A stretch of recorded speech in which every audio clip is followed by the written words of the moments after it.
Hello everyone, welcome to my channel. I hope कि आपकी तैयारी अच्छी चल रही होगी। आप अपना रिवीजन सही तरीके से कर रहे होंगे, क्वेश्चन प्रैक्टिस कर रहे होंगे। इस वीडियो में इंग्लिश के क्वेश्चन लेकर आया हूं। इसमें हम आर्टिकल्स को प्रैक्टिस करेंगे कि आर्टिकल्स कहाँ पर कौन सा यूज होता है। आर्टिकल आप सभी को पता है, ए, एन और द को हम आर्टिकल्स कहते हैं। इन तीनों का यूज कहाँ पर कैसे कैसे होता है, उस तरीके के क्वेश्चन मैं इसमें करवाने वाला हूँ। तो क्वेश्चन ध्यान से देखिएगा। लगभग 40 क्वेश्चन है इसमें, जिसमें से मैं कुछ आपको प्रैक्टिस के लिए दूंगा, जैसे कि 5 या 6 क्वेश्चन प्रैक्टिस के लिए होंगे, बाकी मैं यहाँ पर करवाऊंगा ताकि आपको प्रैक्टिस हो जाए कि कहाँ पर कैसे भरते हैं। ज़्यादा प्रॉब्लम द के यूज में होता है, उसका बहुत सारे रूल्स हैं, कन्फ्यूजन वहीं पर होता है। तो चलिए हम वीडियो को स्टार्ट कर लेते हैं। और जो क्वेश्चन जब आप करेंगे तो आपको ज़्यादा समझ में आएगा। थियरी समझने से ज़्यादा आपको क्वेश्चन करने से समझ में आएगा। द का यूज आप थियरी पढ़कर नहीं कर सकते हैं, इसलिए क्वेश्चन प्रैक्टिस करना उसका बहुत जरूरी। तो पहला क्वेश्चन कह रहा है, bag I found yesterday contained की चेन। कह रहा है कल जो बैग मैंने पाया था या जो बैग मुझे मिला था उसमें की चेन था। ये जो भी बता रहा है वो हमें बता रहा है कि ये वही बैग है जो मैं कल पाया था। मतलब एक स्पेसिफिक बैग की बात कर रहा है, स्पेसिफिक चीज़ की बात कर रहा है। और स्पेसिफिक चीज़ जैसे ही आएगा यहाँ पर हम डेफिनिट आर्टिकल का यूज करेंगे। डेफिनिट आर्टिकल का मतलब, डेफिनिट आर्टिकल में एक ही आता है द का यूज हम करेंगे। तो पहले सबसे पहले यहाँ पर बैग के आगे हम द लगाएंगे। उसके बाद the bag I found yesterday contained की चेन। यहाँ पर भी हमें भरने के लिए दिया हुआ है, हमें की चेन के आगे भरना है, मतलब ए और एन भरना है। यहाँ पर द की चेन नहीं हो सकता क्योंकि ये स्पेसिफिक नहीं बता रहा है। हमें बता रहा है कि एक की चेन मिला था, उसमें एक की चेन था। तो एक की चेन भरने के लिए हम ए और एन का यूज करेंगे। और ए और एन के यूज के रूल्स आप सभी को पता है। अगर वॉवेल साउंड आएगा तो हम एन भरेंगे, और अगर कॉन्सोनेंट साउंड आएगा तो हम ए का यूज करेंगे। तो यहाँ पर हम ए भरेंगे क्योंकि यहाँ पर की जो है ये कॉन्सोनेंट साउंड दे रहा है। तो पहला ऑप्शन में दिया हुआ है द और ए, हमारा पहला ऑप्शन ही करेक्ट है। नेक्स्ट क्वेश्चन में है, I will go there in evening. कह रहा मैं वहां पर शाम को जाऊंगा। I will go there in evening मतलब वो शाम को जाएगा। एक स्पेसिफिक टाइम बता रहा है, फिर से यहाँ पर कब जाएगा, शाम को जाएगा। हम ए और एन का यूज यहाँ पर नहीं कर सकते हैं। अगर ए इवनिंग एन इवनिंग यूज करेंगे तो उसका कोई भी मतलब नहीं निकलेगा, सेंटेंस का कोई भी एक मीनिंग नहीं निकलेगा हमारा। इसलिए हम यहाँ पर द का यूज करेंगे। और एक स्पेसिफिक टाइम बता रहा है कि हम इवनिंग में, मैं वहाँ इवनिंग में जाऊँगा, एक स्पेसिफिक टाइम लिमिट दे रहा है, तो हम यहाँ पर द का यूज करेंगे। आप हमेशा याद रखिएगा आर्टिकल दो तरीके के होते हैं, डेफिनिट और इनडेफिनिट। डेफिनिट और इनडेफिनिट। इनडेफिनिट में जो आता है हमारा ए और एन आता है, और डेफिनिट में द आता है। इसमें ए और एन आता है, बाकी डेफिनिट में द आता है। हमेशा जहाँ भी डेफिनिट चीज़ की बात होगी वहाँ पर हम द का यूज करेंगे। और भी रूल्स हैं द के जहाँ पर द यूज होता है, लेकिन ये सिंपल रूल है कि अगर डेफिनिट है तो हम द का यूज करेंगे। तो यहाँ पर हमारा द यूज होगा, बी वाला ऑप्शन हमारा करेक्ट होगा। नेक्स्ट क्वेश्चन कह रहा है, have you found purse you lost yesterday. कह रहा है तुम्हें वो पर्स मिला जो तुमने कल खो दिया था। अब यहाँ पर फिर से जो पर्स के बारे में बता रहा है वो फिक्स एक स्पेसिफिक, एक ऐसी चीज के बारे में बता रहा है जो इकलौती है। मतलब वो किसी एक पर्स के बारे में बात कर रहा है जो कल खो गया था, वो उसको मिला कि नहीं मिला। यहाँ पर फिर से हमें स्पेसिफिक ही बता रहा है, तो हम द का यूज करेंगे। इस तरीके से आपको सिंपल पहचानना होगा। जो यूपी सीनेट में पेपर आएगा वो द का अगर आया तो इससे ज़्यादा कठिन नहीं आएगा। मतलब द के बहुत सारे रूल्स हैं, लेकिन इससे ज़्यादा कठिन वाले रूल पे अप्लाई होकर नहीं आएगा। आपको ऐसे ही सिंपल स्पेसिफाई करना होगा कि ये डेफिनिट है या इनडेफिनिट है, और वहाँ पर ए एन द का यूज करना होगा। नेक्स्ट कह रहा है, it is matter of chance. ये चांस की बात है, ये चांस की बात है। यहाँ पर फिर से हमें स्पेसिफिक एक्सप्रेशन दे रहा है, एक डेफिनिट एक्सप्रेशन दे रहा है कि ये जिस चीज़ की बात मैं कर रहा हूँ ये चांस की बात है। तो वहाँ पर हम फिर से द का यूज करेंगे। हमारा बी ऑप्शन में दिया हुआ है the. He was invited for dinner, he was invited for dinner. यहाँ पर हम क्या भरेंगे, हमें देखना होगा कि हम ए भरेंगे, एन भरेंगे या द भरेंगे। कह रहा है he was invited for dinner, उसे डिनर के लिए इन्वाइट किया गया था या वह डिनर के लिए इन्वाइट किया गया था। इस सेंटेंस का मतलब ये है, सबसे पहले आपको मतलब समझ लेना है। हिंदी में मतलब इसका ये है जो मैंने अभी बताया है। तो यहाँ पर हम कोई भी आर्टिकल यूज नहीं करेंगे। रीजन क्या है, हम द का यूज नहीं कर सकते क्योंकि डिनर यहाँ पर स्पेसिफिक नहीं है कि किस डिनर की बात कर रहा है, किस दिन के डिनर की बात कर रहा है, कौन से डिनर की बात कर रहा है, फिक्स नहीं है, डेफिनिट डिनर की बात नहीं कर रहा है, तो यहाँ पर हम उसे नहीं भरेंगे। उसके बाद हम आते हैं ए और एन पे। तो अगर ए एन की बात करें तो हम ए डिनर भरेंगे तो भी गलत हो जाएगा, एन डिनर भरेंगे तो भी गलत हो जाएगा कि एक डिनर के लिए उसे इनवाइट किया गया था, ये गलत हो जाएगा। तो हमारा यहाँ पर कोई भी आर्टिकल नहीं आएगा, यहाँ पर नो आर्टिकल होगा। आपको ये भी पहचानना होगा कि हम आर्टिकल का ओमिशन कहाँ करते हैं। अगर आप में से किसी ने भी ग्रामर पढ़ रखा होगा तो उसमें एक पढ़ाया जाता है आर्टिकल ओमिशन, मतलब हम कहाँ पर आर्टिकल नहीं भरेंगे, जबरदस्ती हम आर्टिकल का यूज नहीं कर सकते हैं। जनरली हम क्या करते हैं, जब भी हम आंसर कहीं लिखते हैं, हमें पैराग्राफ लिखना होता है, हम कहीं भी आर्टिकल घुसा देते हैं, अपने मन से जबरदस्ती आर्टिकल लगा देते हैं, पर वो गलत होता है, हम वहाँ पर आर्टिकल नहीं लगा सकते। यहाँ पर डी ऑप्शन करेक्ट होगा, मैंने बता दिया यहाँ पर कोई आर्टिकल नहीं लगने वाला है। नेक्स्ट क्वेश्चन कह रहा है copper is useful metal, copper useful metal है। तो यहाँ पर कॉपर एक यूजफुल मेटल है, हम ऐसा बोल सकते हैं कॉपर इज या यूजफुल मेटल। तो यहाँ पर यूजफुल दिया हुआ है, हमें ए और एन भरा जाएगा। सबसे पहले तो ये कंफर्म हो जाना है, इंडेफिनिट आर्टिकल यहाँ पर भरा जाएगा। दूसरी चीज हमें कंफर्म करना पड़ेगा, यहाँ पर यू शुरू हो रहा है, तो यहाँ पर बहुत से लोग इसे यू देखकर तुरंत एन का यूज कर देते हैं, लेकिन मैंने पहले ही बोला कि आपको वावेल नहीं देखना है, कॉन्सोनेंट नहीं देखना है, आपको साउंड पे ध्यान देना है। कॉन्सोनेंट और वावेल साउंड पे ध्यान देना है। अगर आप इस पर नहीं ध्यान देंगे तो आंसर गलत हो जाएगा। यहाँ पर जब हम इसे हिंदी में लिखेंगे तो ये इस तरीके से लिखा जाएगा, यूजफुल कुछ इस तरीके से स्टार्ट होगा, और जब हम बोल रहे हैं तो यू आ रहा है, यू कोई भी वावेल साउंड नहीं दे रहा है, इसकी वजह से हम यहाँ पर ए का यूज करेंगे, हम यहाँ पर ए का यूज करेंगे, एन का यूज नहीं कर सकते हैं। नेक्स्ट कह रहा है ही इज एमए, मतलब उसने एमए तक पढ़ाई किया हुआ है, ऐसा इस सेंटेंस का कहने का मतलब है। इंग्लिश में हम बहुत तरीके से कोई भी सेंटेंस को बोलते हैं। तो कह रहा है ही इज एमए, हमें यहाँ पर आर्टिकल भरना है। हम डेफिनेट आर्टिकल नहीं भर सकते हैं क्योंकि वो यहाँ पर स्पेसिफिक किसी चीज के बारे में नहीं बात कर रहा, डेफिनेट बात नहीं कर रहा। हम यहाँ पर ए और एन में से चूज करेंगे कि हमें क्या भरना है। तो अगर यहाँ पर हम देखें तो एम दिया हुआ है, एम देख के हम ए भर सकते हैं, कॉन्सोनेंट है, लेकिन हमने क्या बताया है, कॉन्सोनेंट और वावेल साउंड पे ध्यान देना है, आपको कॉन्सोनेंट और वावेल को नहीं देखना है। अगर आपको ऐसे भी नहीं समझ में आ रहा है तो आप शुरू के दो लेटर्स को मिला के हिंदी में लिख लीजिए। अगर उसमें आपको कहीं पर भी ऐसा लिखने के बाद, दोनों लेटर को मिला के लिखने के बाद अगर आपको कहीं पर अ से लेके अह तक मिल जाता है, कोई भी लेटर मिल जाता है, तो आप बिना सोचे समझे उसमें एन का यूज कर सकते हैं, आपका आंसर गलत नहीं होगा। जैसे कि मैं एग्जांपल दे रहा हूं, अगर यहाँ पर हम देखें तो ये एम और ए लिखा हुआ है, तो हम एम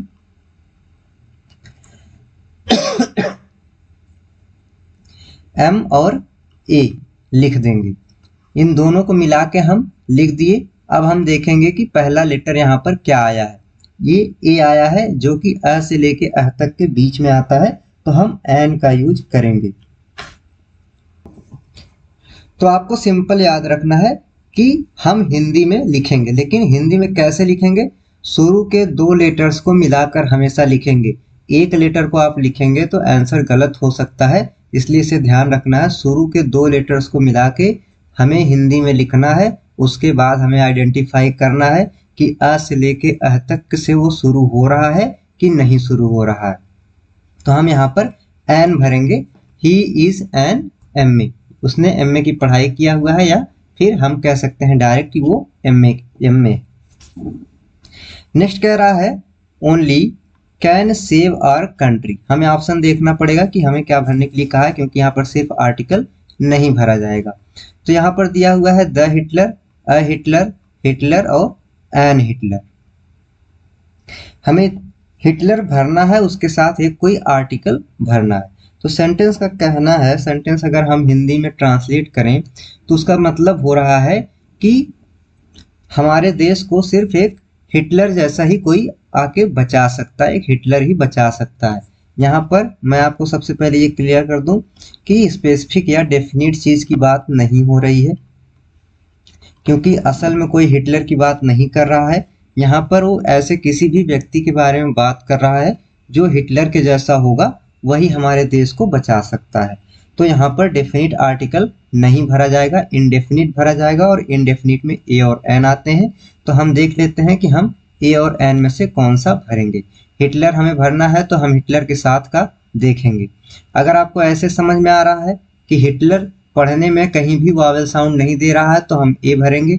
यहाँ पर कॉन्सोनेंट दिख भी रहा है तो ठीक है। अगर नहीं समझ में आ रहा है तो आप इन दो लेटर्स को मिलाएंगे, एच और आई को मिलाएंगे और इसको लिखेंगे। तो एच आई को अगर हम लिखें हिंदी में तो कुछ इस तरीके से लिखा जाएगा, ही लिखा जाएगा या फिर ही इस तरीके से लिखा जाएगा। यहाँ पर कहीं पर भी हमें आ से लेके अ तक नहीं मिला है तो हम एन का यूज नहीं कर सकते, हम ए का यूज करेंगे। इसलिए हम यहाँ पर ए हिटलर लगाएंगे।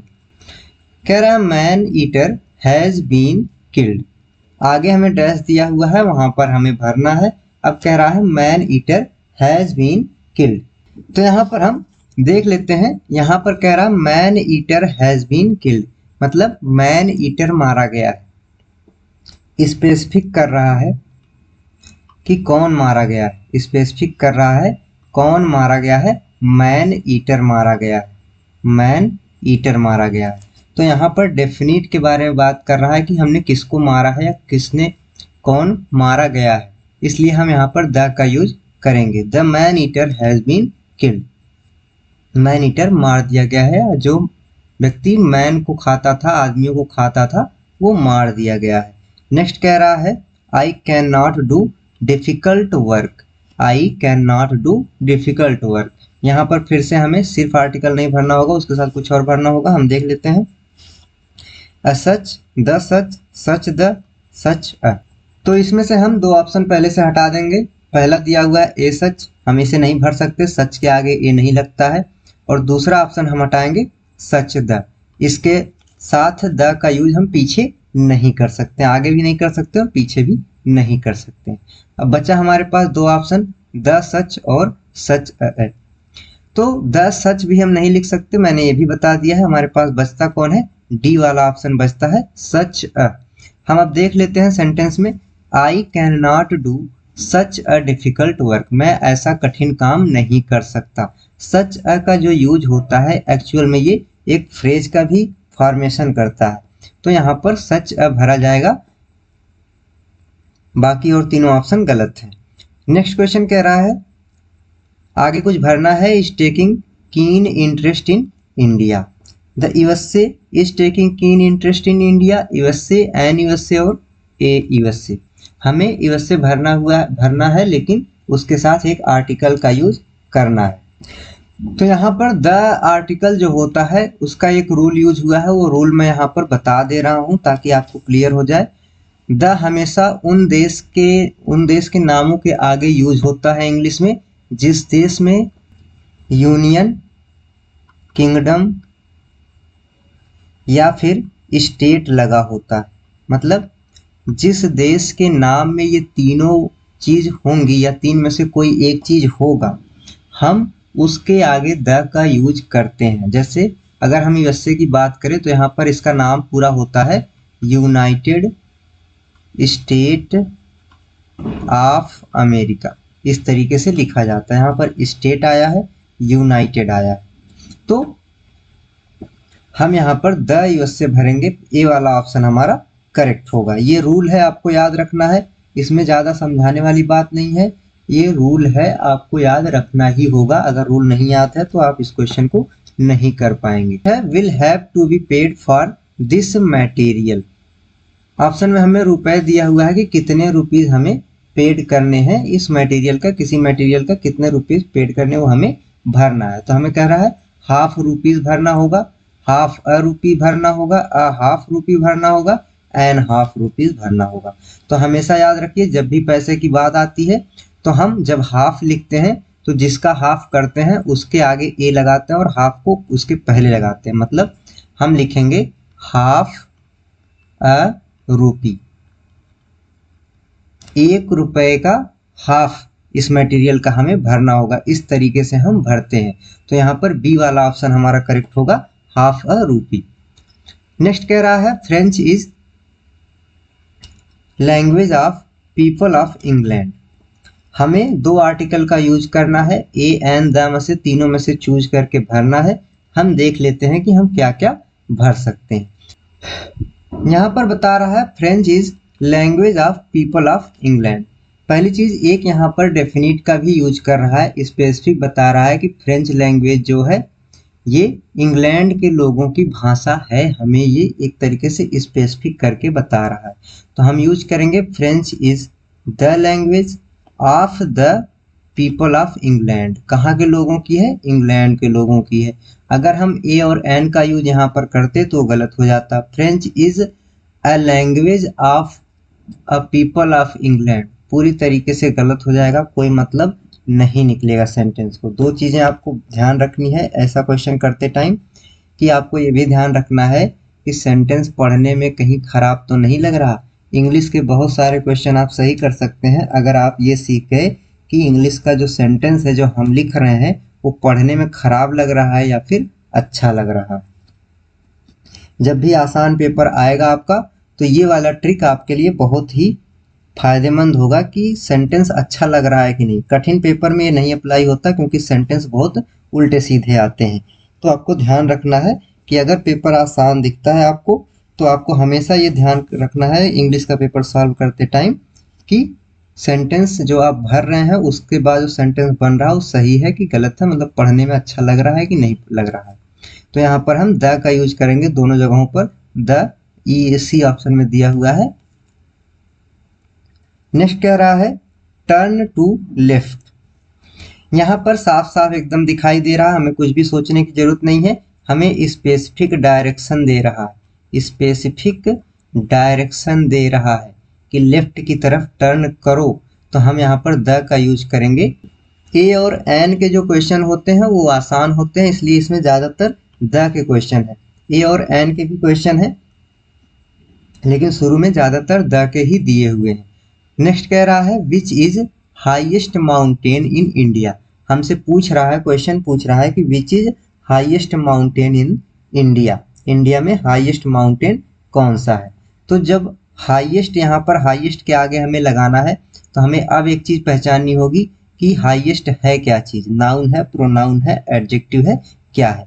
यहाँ पर ये एडजेक्टिव है, उसमें भी सुपरलेटिव एडजेक्टिव है, सुपरलेटिव एडजेक्टिव है। मतलब सुपरलेटिव एडजेक्टिव का मतलब होता है सुपीरियर, किसी की सुपीरियरिटी बता रहा है, उसके आगे हमेशा हम द का यूज करते हैं। सुपरलेटिव एडजेक्टिव अगर कहीं पर आता है उसके आगे हमें आर्टिकल यूज करना है तो हम द का यूज करते हैं। तो यहाँ पर हम द भरेंगे, which is the highest mountain in India. उसके बाद है do not make noise, do not make noise. तो यहाँ पर हम अगर किसी को मना करना होता है कि शोर मत मचाओ तो हम इंग्लिश में जो बोलते हैं उसमें ए और एन का यूज करते हैं, कभी कभी एनी का यूज भी करते हैं, लेकिन यहाँ पर हमें ए और एन में से बताना है तो हम उसमें से बताएंगे। एक्चुअली जो हम बोलते हैं कहीं पर भी, एक्चुअली हम जनरली जो हम बोलते हैं अगर नॉइज हमें मना करना है कि कोई शोर ना मचाए तो हम क्या बोलते हैं, do not make any noise. लेकिन हम यहाँ ए और एन का भी यूज कर सकते हैं, जैसे कि हम कह सकते हैं do not make a noise. तो यहाँ पर हम सी ऑप्शन भरेंगे, ए भरेंगे, क्योंकि नॉइज जो है एन है आगे और इसको अगर हिंदी में भी लिखेंगे तब भी अ से अह तक कोई भी नहीं आएगा। तो हम ए यहाँ पर ए वाला भरेंगे, सी ऑप्शन में दिया हुआ है। नेक्स्ट कह रहा है I shall be back in hour. यहाँ पर एक चीज ध्यान रखना है, इसके आगे भरना हमें ये लिखा होता है और, लेकिन हम इसे पढ़ते हैं और। तो यहाँ पर यही ध्यान रखना है, और पढ़ते हैं तो ये आ से शुरू होता है। जब आप हिंदी में लिखेंगे तो ये आ से शुरू होता है, एच इसमें साइलेंट होता है। जब जहाँ पर एच साइलेंट है तो हमें सिर्फ ओ दिखाई देगा और इसे हम हिंदी में आ से स्टार्ट करेंगे। तो यहाँ पर एन भरा जाता है, एन आर। हम ए आर नहीं भर सकते हैं, एन आर भरते हैं। बी वाला नेक्स्ट क्वेश्चन कह रहा है Apple cart is historical novel. यहाँ पर आगे हमें डैश दिया हुआ है, यहाँ पर कुछ भरना है और बीच में भरना, मतलब 2 आर्टिकल्स हमें भरने। तो यहाँ पर एप्पल कार्ट जो है ये बुक का नाम दे रहा है, एक तरीके से ये बुक के बारे में बता रहा है और स्पेसिफिक बुक के बारे में बता रहा है कि हम एप्पल कार्ट की बात कर रहे हैं। यहाँ पर सबसे पहले जब आप गलती करेंगे तो क्या देखेंगे, यहाँ पर एप्पल देखेंगे और एप्पल के सामने हम हमेशा एन लगाते हैं। आप एन लगा के चले आएंगे, आंसर गलत हो जाएगा। एप्पल जहाँ पर भी है हम लगाते एन है, लेकिन यहाँ पर एप्पल कार्ट पूरा ये बुक का नाम दे रखा है, एक नॉवेल है ये, इसलिए हम यहाँ पर द का यूज करेंगे। डेफिनिट है यहाँ पर, इसलिए हम द का यूज करेंगे। द एप्पल कार्ट इज, अब हम ए और एन का यूज करेंगे ये बताने के लिए कि एक हिस्टोरिकल नॉवेल है। तो यहाँ पर हिस्टोरिकल मैंने अभी बताया था, एच आई को मिलाकर हम हिंदी में लिख लेंगे, ये आएगा कुछ इस तरीके से। तो यहाँ पर हम ए भरेंगे, यहाँ पर ऑप्शन दिया हुआ है सी में, द और ए भरेंगे हम। नेक्स्ट कह रहा है Varanasi where he was born is good city. हमें कह रहा है वाराणसी जहाँ पर वो पैदा हुआ था वो एक बहुत अच्छी सिटी है। सेंटेंस से ही साफ पता चल रहा है, वाराणसी को स्पेसिफिक बना रहा है, तो यहाँ पर हम द भरेंगे। उसके बाद where he was born in is a good city होगा यहाँ पर। क्यों होगा, क्योंकि वो एक अच्छा सिटी है ये बता रहा है हमसे। और यहाँ पर जी है, इन दोनों को मिला के हम लिखेंगे तब भी हमारा कोई वॉवेल नहीं आने वाला है, चाहे वो हिंदी में हो फिर इंग्लिश में हो, इसलिए हम द और ए का यूज करेंगे। पहले ऑप्शन में दे रखा है 19 का, हमारा ए वाला ऑप्शन करेक्ट होगा। ड्राई दीज बूट्स इन सन, हमसे कह रहा है कि इन बूट्स को सन में ड्राई करो। अब हमें आर्टिकल भरना है, ड्राई दीज बूट्स इन सन। यहाँ पर एक फ्रेज भी होता है ये, इन द सन, इन द सन एक पूरा फ्रेज भी होता है। और दूसरी चीज, सन के पास में हमेशा हम द का यूज करते हैं, क्योंकि सन एक ही है, स्पेसिफिक है, डेफिनिट है, कोई दूसरा सन नहीं हो सकता। जब भी दूसरे सन की बात करेंगे हम तो वो हाइपोथेटिकल होगा। ओरिजिनल सन एक ही है और वहीं पर सुखाने की बात कर रहा है। तो हम dry the boots in the sun लिखेंगे, ये वाला ऑप्शन हमारा करेक्ट होगा। नेक्स्ट कह रहा है स्विच ऑन लाइट, लाइट्स को ऑन कर दो। अब यहाँ पर कोई किसी से कह रहा है कि लाइट्स को ऑन कर दो, इसका मतलब ये है कि जिससे कह रहा है उसे पता है और जो कह रहा है उसे भी पता है कि कौन सी लाइट हमें ऑन करनी है। ये स्पेसिफिक डेफिनिट माना जाता है। इंग्लिश में बहुत सारे कन्फ्यूजन होते हैं, खासकर हिंदी मीडियम वाले बच्चों को। तो जब भी आप कहीं से भी इंग्लिश पढ़ें, कहीं से भी इंग्लिश प्रैक्टिस करें, तो बहुत ध्यान से इस वर्ड्स को सुना कीजिए, चाहे मैं बता रहा हूँ या फिर कोई और जिससे आप पढ़ रहे होंगे। क्योंकि इंग्लिश में जब आप ध्यान से सुनेंगे और क्वेश्चन प्रैक्टिस करेंगे तभी आपसे हो पाएगा, नहीं तो आपसे क्वेश्चन नहीं हो पाएगा। हर जगह अलग अलग रूल्स आ जाते हैं, हर जगह एक्सेप्शन आ जाते हैं, पूरा जो ग्रामर का पोर्शन है वो कन्फ्यूजन में चला जाता है। जैसे यहाँ पर है, यहाँ पर एक तरीका और ये भी हो सकता है, स्विच ऑन लाइट। हम यहाँ लाइट को स्पेसिफिक नहीं लेते, हम कह देते कि उसने नहीं बताया है कि कौन सी लाइट ऑन करना है, तो ये यहाँ पर डेफिनेट खत्म हो जाता।